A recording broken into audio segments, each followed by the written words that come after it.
2교시 수업을 시작하겠습니다. 따라서 이것을 발생 기전을 이렇게 그림으로 볼 것 같으면 20쪽을 보시면 되겠습니다. 발생 병원체 요인이라고 있는데, 이 병원체 요인은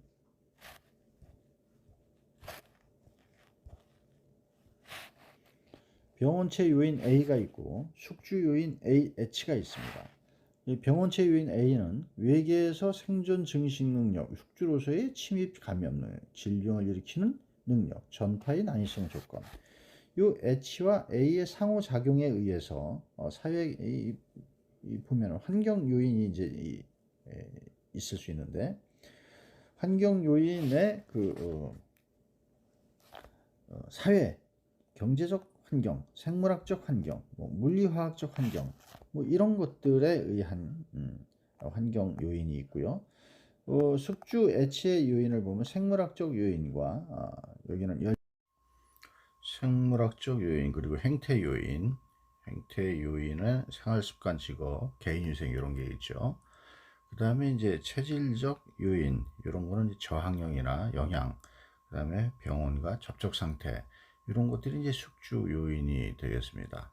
이 숙주 요인이란 것은 그 H의 감수성이라고 이렇게 증가를 하는 것이 나타날 때 이의 변화가 A가 활동하기 쉬운 그런 이제 환경 요인을 작용을 하게 되는 거죠. 숙주 요인이 증가를 하게 되면 다시 얘기해서 또 병원체 요인인 그 AA 독성이 증가하고 감염병이 증가를 했을 때는 이의 변화, 즉 그 환경 요인의 변화가 숙주 요인의 감수성을 증가시키는 이런 발생 기전을 볼 수가 있습니다.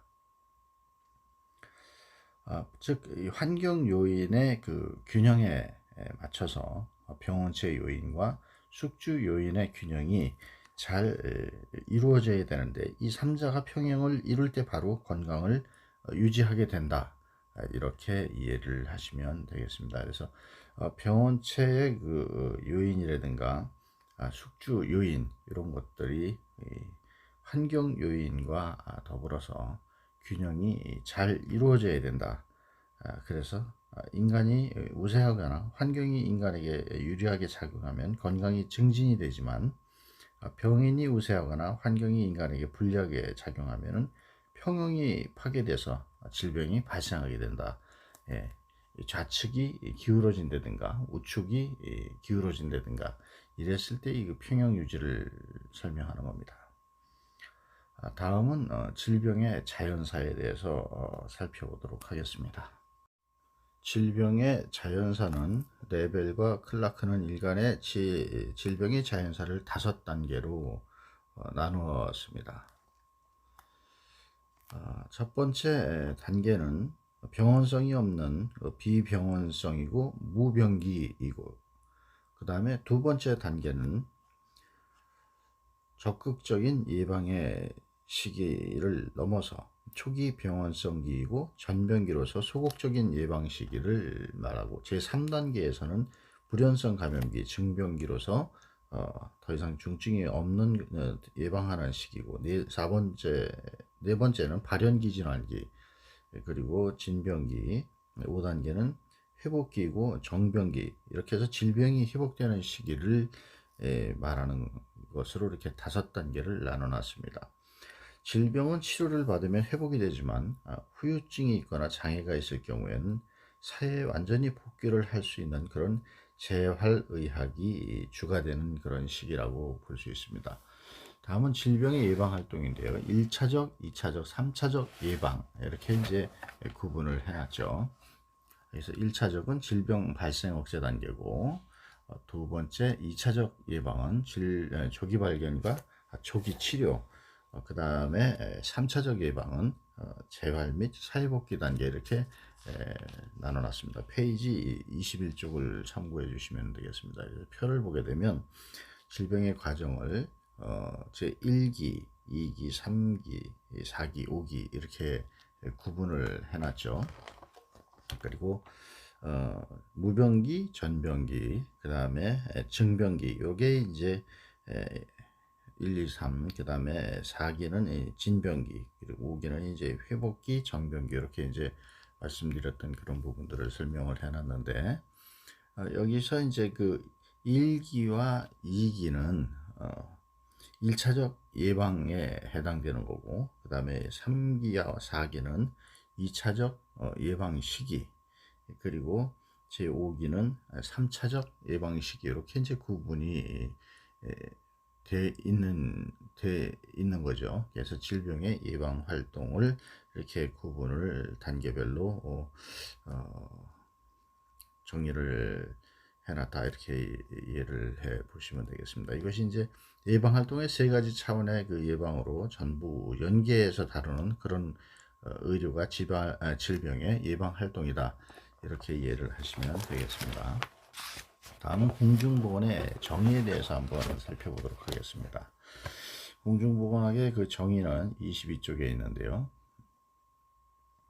건강에 대한 개념과 같이 공중보건학에 대해서도 여러 가지로 정의를 내리고 있어요. 그렇지만 이것이 바로 이제 그 예일대학교 웬슬로 교수의 그 정의인데, 그 공중보건학의 그 조직적인 지역사회의 노력을 통해서 질병을 예방하고 그리고 수명을 연장시키며 신체적 정신적 효율을 증진시키는 기술과 과학이다, 이렇게 정의를 했습니다.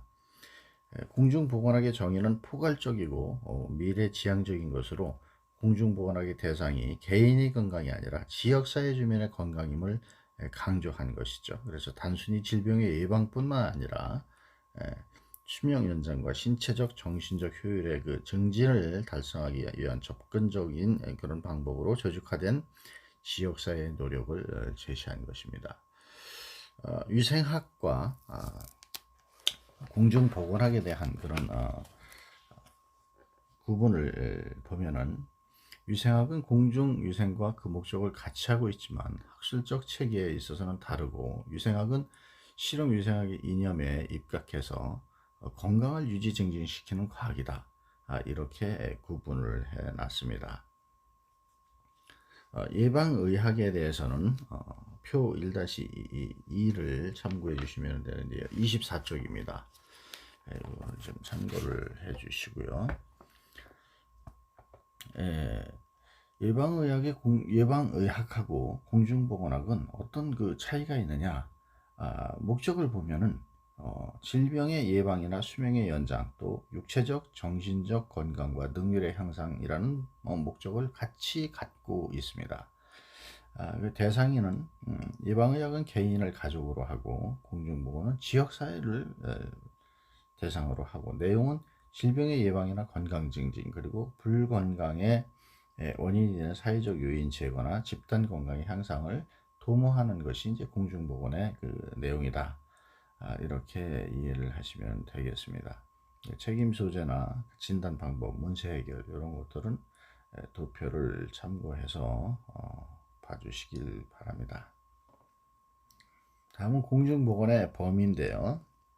공중보건의 범위는 의학의 사회와 적극적이거든요. 고도화된 현대사회에서 인간의 질병은 단순히 생물학적 장애만을 대상으로 해서는 그 범위가 불충분하거든요. 그래서 환경, 역학, 질병, 보건관리 분야, 이렇게 세 가지로 분류를 할 수가 있습니다.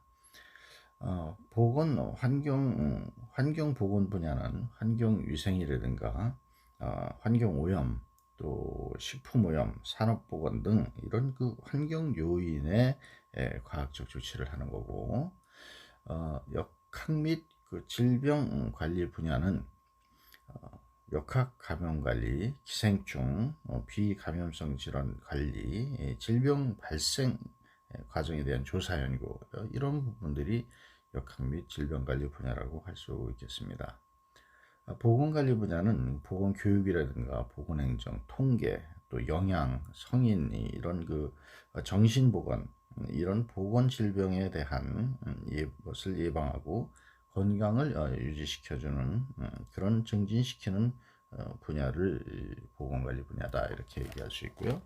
다음은 공중보건과 신공중보건에 대해서 한번 살펴보도록 하겠습니다. 이 신공중보건이라고 하는 것은 위생적, 환경적, 건강 증진의 개인적 및 지역사회 중심의 예방 서비스 간 균형에 기반을 두고, 그리고 치료, 재활, 장기 요양 서비스의 폭넓은 조화를 통해서 개인 및 사회의 건강 상태를 보호하고 증진하려는 그런 포괄적인 노력으로 정의를 할 수가 있습니다.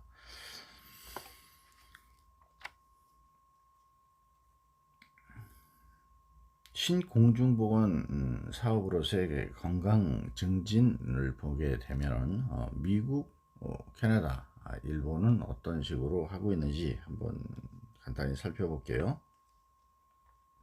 미국 같은 경우에는 헬스 피플이라는 그런 것을 중심으로 했고, 캐나다 같은 경우는 건강 증진 중심의 그 보건 사업을 했고, 일본은 1988년도부터 건강 가꾸기 사업이라는 것을 했습니다. 이렇게 해서 세계적으로 최근에 이렇게 변화를 갖고 있고요.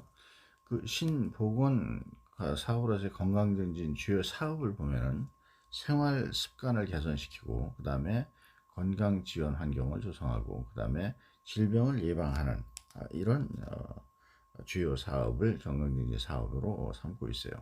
생활 습관은 영양 개선이나 운동, 휴식, 정신 안정, 금연, 절주 이런 부분들이고, 그 다음에 이제 건강 지원 조성은 식품 안전이라든가 지역사회 그 건강 생활을 환경을 조성하는 이런 것을 조성하는 것이고요. 질병 예방은 이제 만성질환 예방이라든가 질병 통계 예방, 그리고 조기 검진 이런 것들을 우리가 볼 수가 있는 것이죠. 공중보건과 신공중보건의 그 차이점은 26쪽인데요. 표 1-3을 보면은 구분을 좀 비교를 해놨습니다. 공중보건은 어떻고 신공중보건은 어떻고 이거 비교를 해놨는데, 우선 그 물리적 환경 개선에 초점을 맞춰 있고, 그 다음에 신공중보건은 사회적 지원이나 사회적 행태, 생활 습관을 중시했다. 이게 이제 추가되어 있다 이렇게 보시면 되겠죠. 그 다음에 이제 그 보건의료 분야가 공중보건이라고 한다면, 신공중보건은 그 보건 분야 위에도 여러 분야의 활동에 대한 중요성을 인식하게 되는 그런 것을 이제 신공중보건이다 또 이렇게 볼 수가 있겠습니다. 그리고 이제 생활 조건 개선을 위한 일련의 사회운동 중 하나로서 이제 전문가가 주도를 했다면 지역사회의 참여가 강조되는 것이 이제 신공중보건이다. 이렇게 또 볼 수가 있고요. 그 나머지는 이제 참고를 좀 하시고, 공중보건 수준을 평가할 때는 어떤 식으로 평가를 하느냐.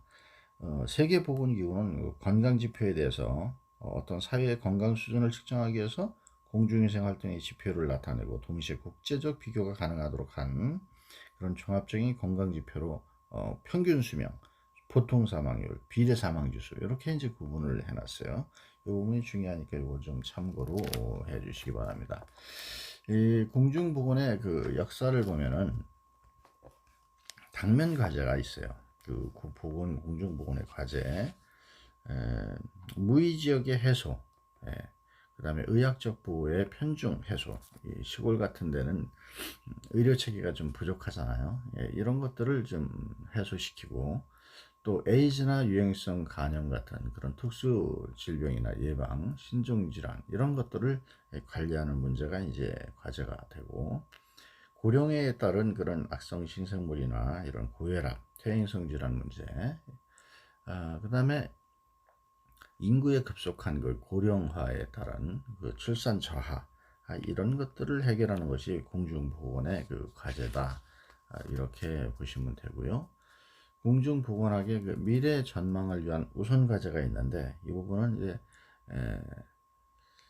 산술적 성장 위주의 경제에서 탈피해서 보건 문제에 관심과 투자가 필요한 거고, 국민 보건을 보다 국가 보건의료 체계를 정비하는 것이 이제 우선 과제 중에 하나이고요. 또 세 번째로는 지역 주민이 자발적으로 참여할 수 있는 그런 제도를 마련하는 것이 또 중요하고, 네 번째로는 환경오염을 최대한 억제해서 환경성 질환을 최대한 감소시키는 것이 이제 우선 과제다.